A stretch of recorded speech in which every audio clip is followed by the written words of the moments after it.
Thank you, Martina. It's so good to be here with everyone, and I'm so pleased the MagHealy community is together with you.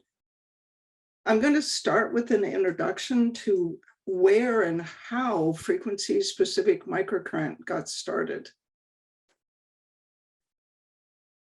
It's important that everyone read this, but I'm going to give you some time, and then we'll move right into the material.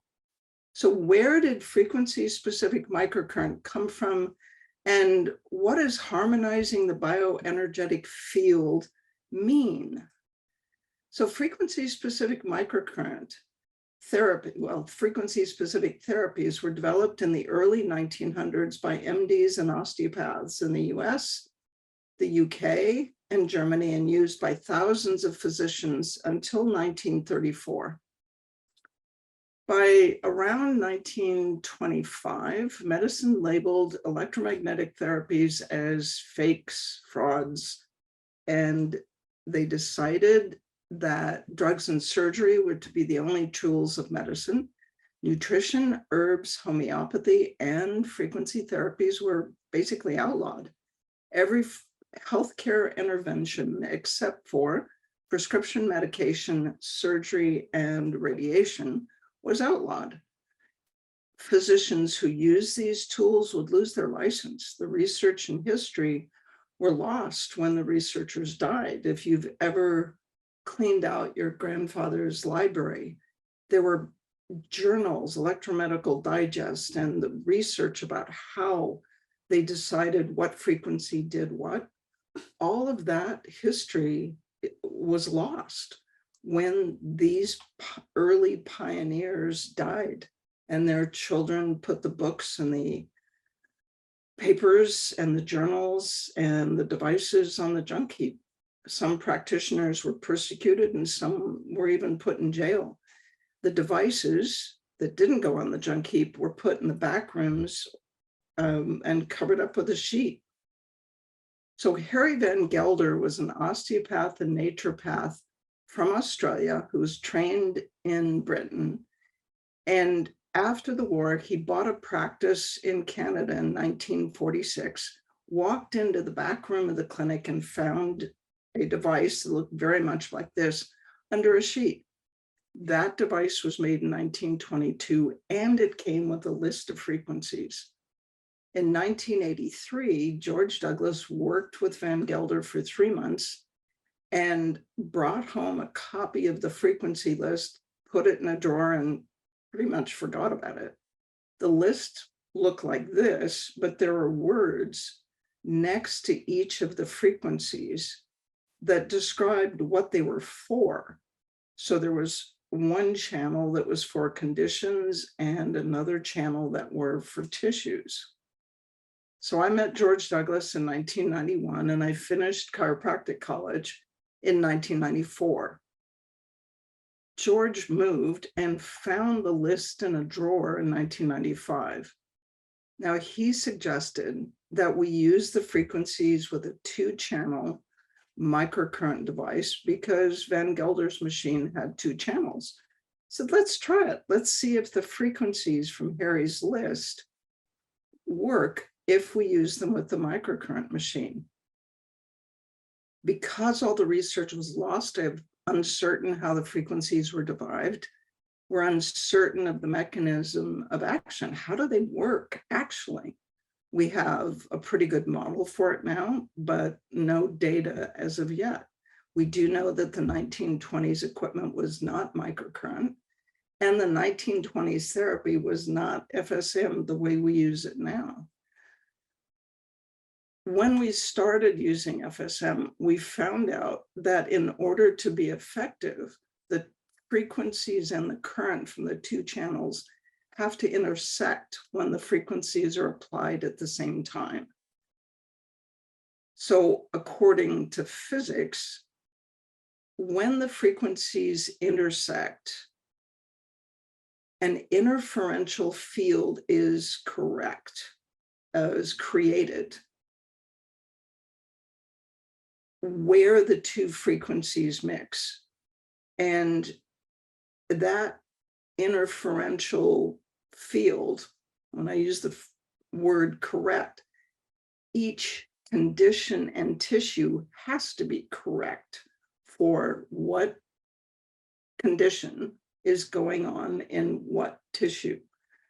In this field, you have the frequency from channel A, the frequency for channel B by itself, the sum of the two frequencies, and the difference between the two frequencies.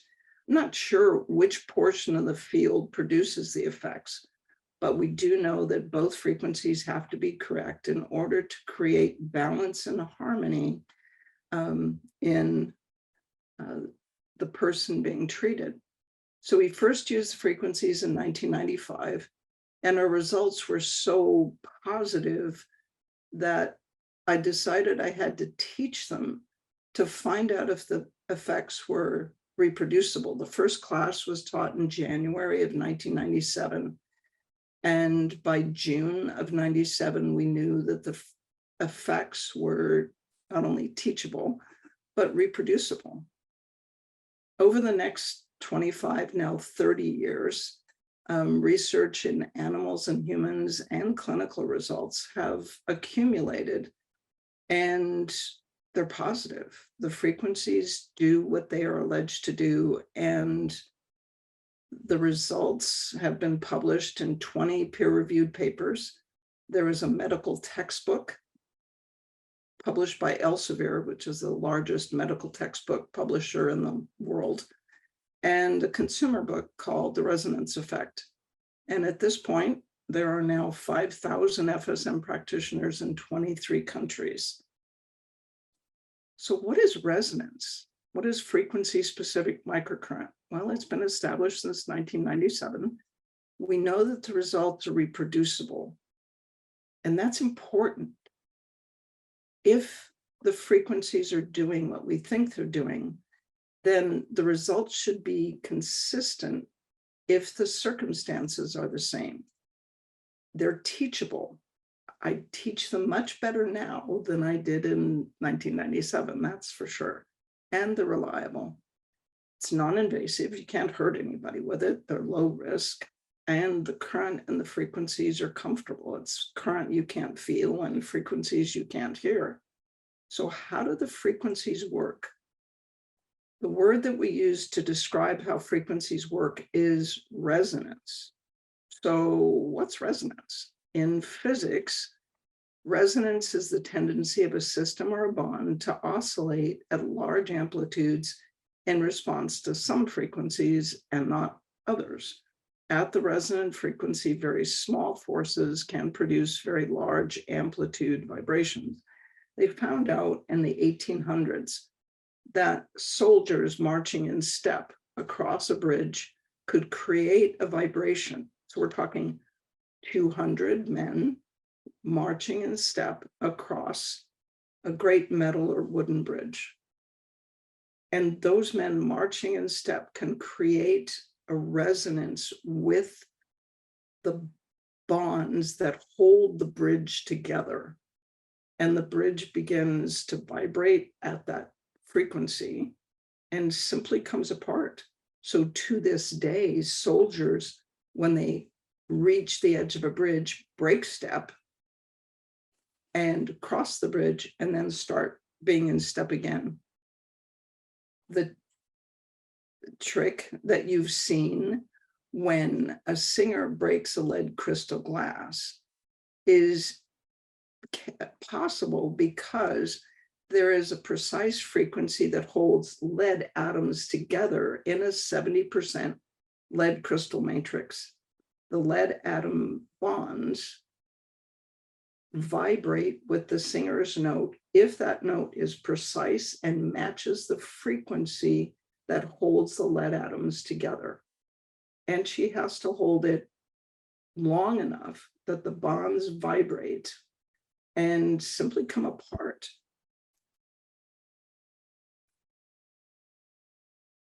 And the lead crystal glass appears to just shatter, but it shatters because the lead atom bonds vibrate so much that they just don't hold together. Resonance is powerful. This is the Tacoma Narrows Bridge in Washington in the US. It was built with a new technology that made the bridge thin and flexible. So there was a mild rainstorm that brought wind, but not hurricane force wind, just the normal wind that you would see in the average rainstorm. But it started the bridge swaying because the bridge was flexible. And when the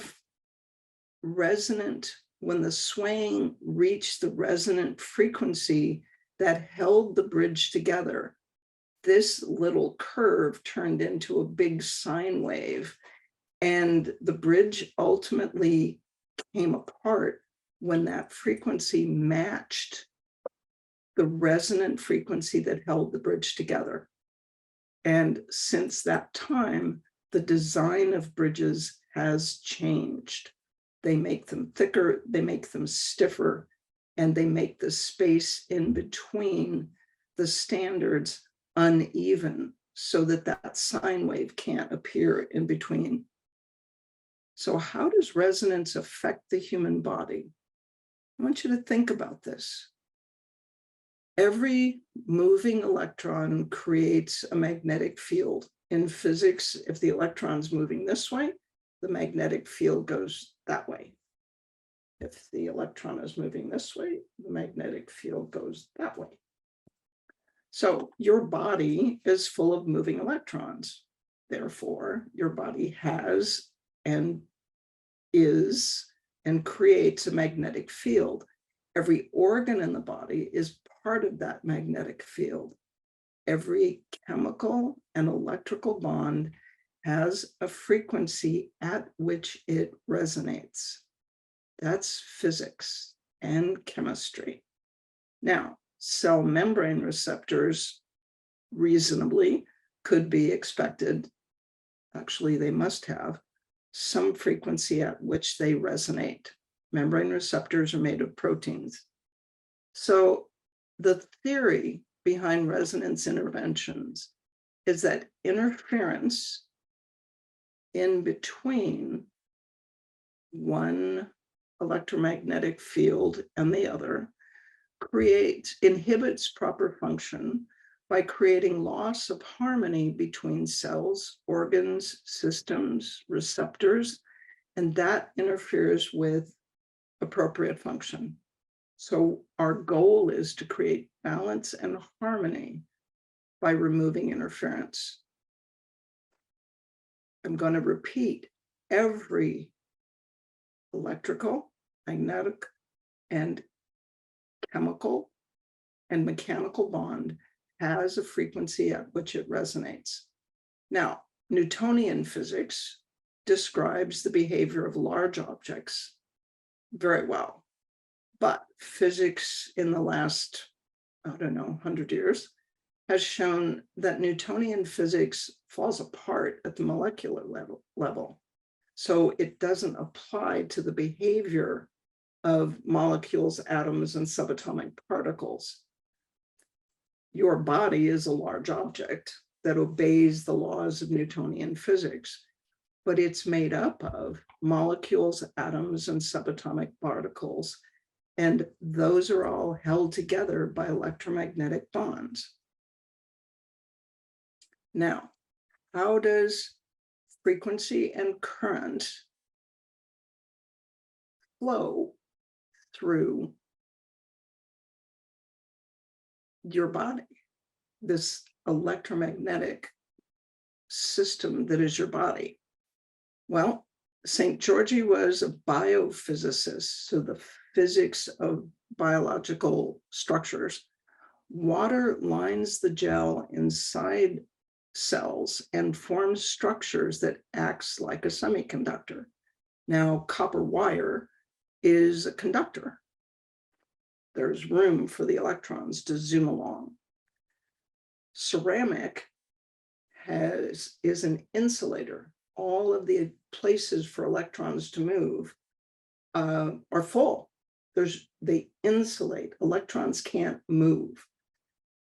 Semiconductors, like silicon, that's in your computer, silicon crystals have one hole in exactly the same place in a silicon crystal. So that allows for the controlled flow of electrons. Well, what has silicon got to do with your body? Well, what St. Georgie found is that water lines the gel matrix inside of cells. So we think of cells as being full of water. They're not. The inside of your cells is filled with this web of gel. They call it a gel matrix, and water molecules stick to the gel, and the hydrogen atoms, so water is H, two hydrogens and an oxygen, and water, the oxygens stick to the gel matrix and the hydrogens flicker. And when they flicker, they leave a hole for the electrons to flow through the water in your cells, in your blood, and in a controlled fashion, very much like silicon.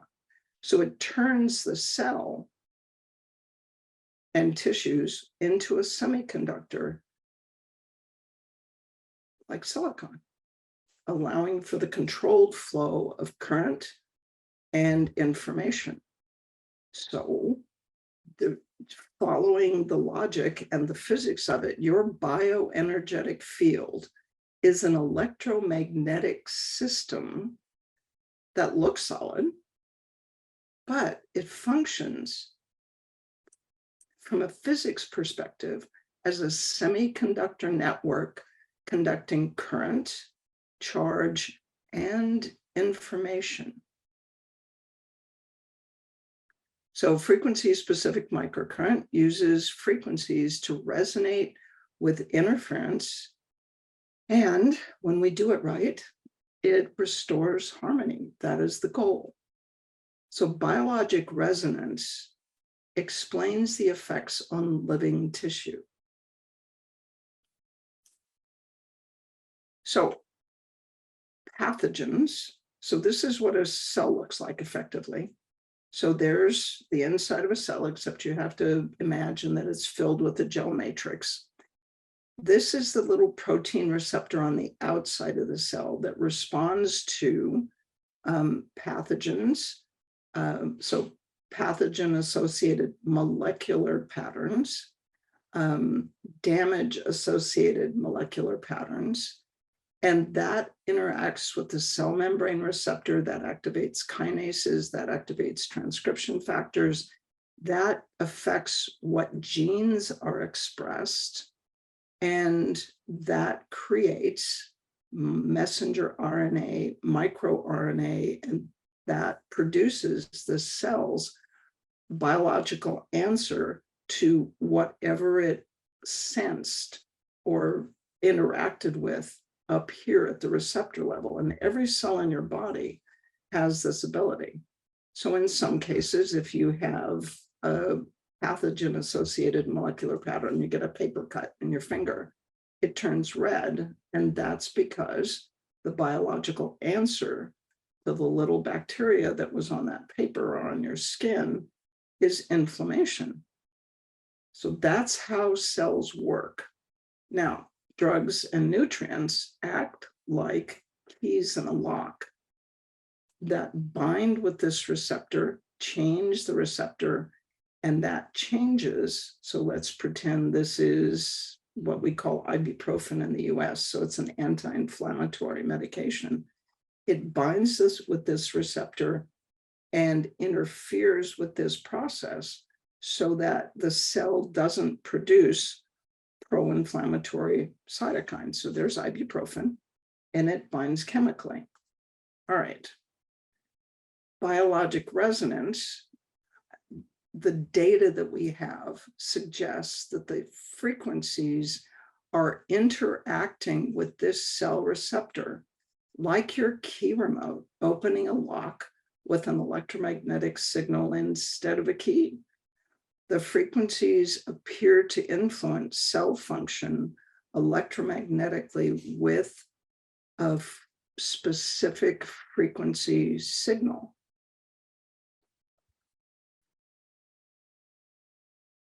So how do we know that frequencies affect imbalances? Well, we've been doing this since 1995, 96. So that's experience. And there are now thousands of practitioners around the world using it, frequency-specific microcurrent. So their experiences match what we found in my research. We have some actual research data, and the results are reproducible. So when we publish a paper, when I teach a protocol, practitioners can reproduce the results. So how does resonance work? We're still need to understand that. So if you have two tuning forks and they're across the room from each other, and they're tuned to the same frequency, let's say 128 hertz, and you strike this tuning fork with a little hammer, they'll vibrate in resonance with each other from across the room when one tuning fork is struck. So you strike this one, and from across the room, this one will begin to hum because it resonates with the vibrations of the first one. They have to be tuned to the same frequency. So discord and interference. So if you put a piece of paper or a stick or something in between the two tuning forks, it creates imbalance, lack of harmony.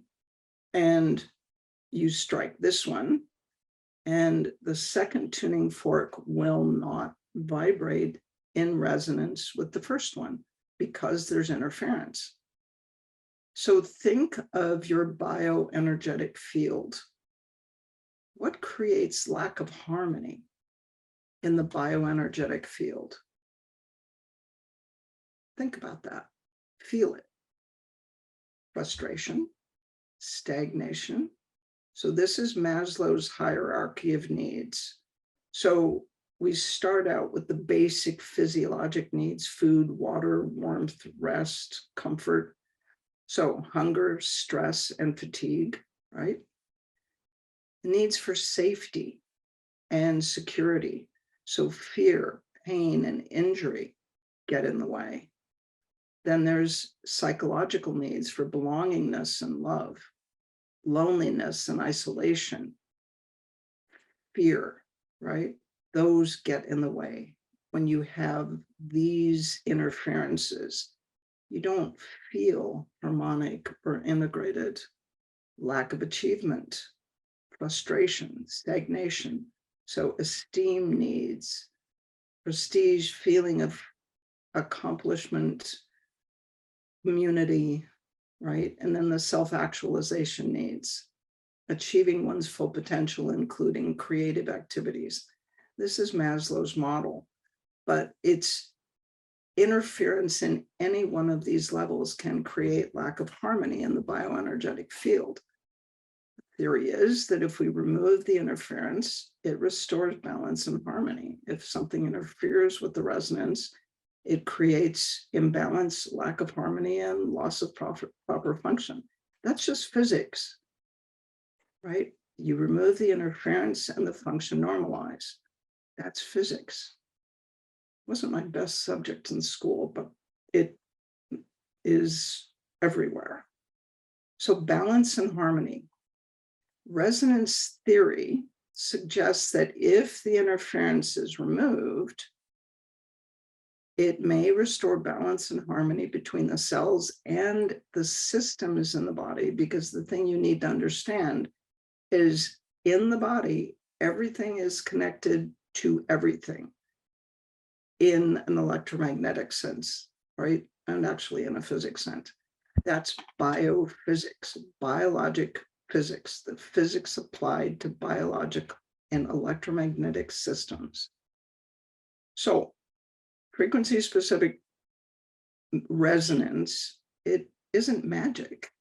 It's applied biophysics. We always have to be prudent and respectful. If the imbalances do not improve, the user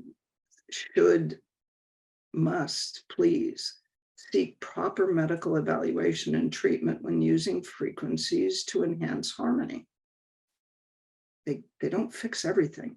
We cannot and do not make any claims about the physical effects of the frequencies. We can only say that the frequency combination harmonizes the bioenergetic field, and that's a really good representation of what that looks like. So harmonizing the bioenergetic field with the MagHealy.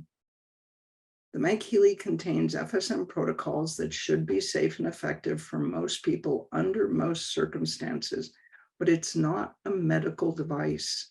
It's a wellness device to bring harmony and comfort to the bioenergetic field.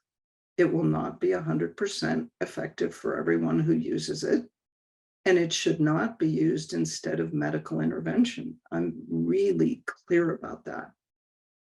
I live with one foot in each world equally. The medical applications have its place, and harmony and harmonizing the bioenergetic field has its place. The duration, frequencies, intensity, the frequency, what we call them, and the descriptions of the frequency programmed are based on practical experience, experts, and our understanding of the interaction of frequency modulated magnetic fields and the bioenergetic field. They have not been confirmed by independent studies. So why is that? Why are there no real, well, we have a few, but why are there no independent studies? Well, there's this question that physics has never been able to answer. Are you physical? Are you made of physical matter? Or are you made of energy? Are you energy that coalesces into a physical existence? Those are big questions. So if Einstein's correct, there's no difference because matter and energy are equivalent, right? Energy is matter times a constant, in this case, the speed of light squared. Now, this equation was proven true in I think the 1950s. For centuries, philosophers and physicists have had this discussion, but there's no conclusion or certainty because there's no way to prove that one perspective is correct. That's why this hasn't been confirmed by independent studies. The argument continues and will continue long after I'm gone. So I published a book on how FSM was created. It's called The Resonance Effect. It's been translated into 6 languages. Jim Oshman is a PhD biophysicist, and he said such a lovely thing about it. This is a can't put it down page turner of a book. It's fascinating, funny, inspired, exciting, and altogether delightful. I had a great time writing it, and I'm really pleased that he liked it. It's available in English, German, French, Polish, Mandarin. We're working on a Japanese translation and a Spanish translation, and it is available as an audiobook in English. You can get it on frequencyspecific.com, or you can get it on the internet. If you're curious about how FSM was developed, this is a good way to learn it. Now, the frequencies do some things to harmonize the field, but how do you achieve lasting effects? Well, you have to change or create what we call a stable state. So think about water. Water is completely, it's the same stuff, right? H2O. It's the same stuff chemically, but it is completely stable as a solid as long as the surrounding environment is 0 degrees centigrade. It's the environment that creates the stable state for ice. You add heat to the system, and at 1 degree centigrade, it begins to become a liquid. And between 1 degree and 99 degrees centigrade, water is completely stable as a liquid. Well, when you get to 100 degrees centigrade, it is completely stable as steam, as long as the surrounding environment is 100 degrees centigrade. So the correct frequencies create changes in the system, change the harmony of the field, and the changes can be permanent, but the patient's metabolism, attitude, body mechanics, biomechanics have to support the change in state. Right? So frequency-specific microcurrent, MagHealy harmony is just a lovely way to put it. We harmonize one person at a time, bring wellness, comfort to one person at a time, and changing even one person's life changes everything. The way they interact with the people around them, the field that they create affects the field of everyone and the world. Healy and MagHealy, frequencies for your life.